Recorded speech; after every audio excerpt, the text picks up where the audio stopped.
সাড়া আমরা আশা করছি ভালোই সাড়া পাবো। আজকের যে উদ্বোধনী অনুষ্ঠানে অনেক লোকের একটা সাড়া পাওয়া গেছে, ফুটফল আছে অনেক। আর আমরা আশা করছি এটা আগামী আরও 2 দিন চলবে। তো প্রচুর লোক আসবেন।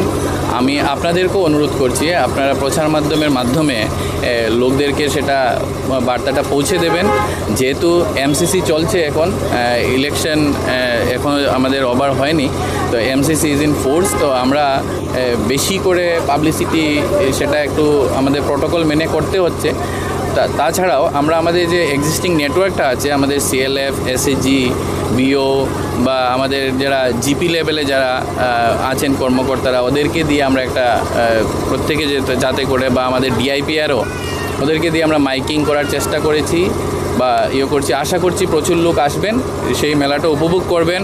আর অন্য মেলাতে কি হয়, আমাদের যখন ভোগালী মেলা ছিল তখন রবীন্দ্র মেলাও ছিল, তো একটা ক্ল্যাশ হয়ে যায়। এইবার আমাদের মেলাটাই শুধু আছে, হাইলাকান্দির একটা আকর্ষণের মুখ্য কেন্দ্র হতে পারে। আর এখানে প্রত্যেক জেলার প্রত্যেক অঞ্চল থেকে এখানে লোক আসবেন, উপভোগ করবেন।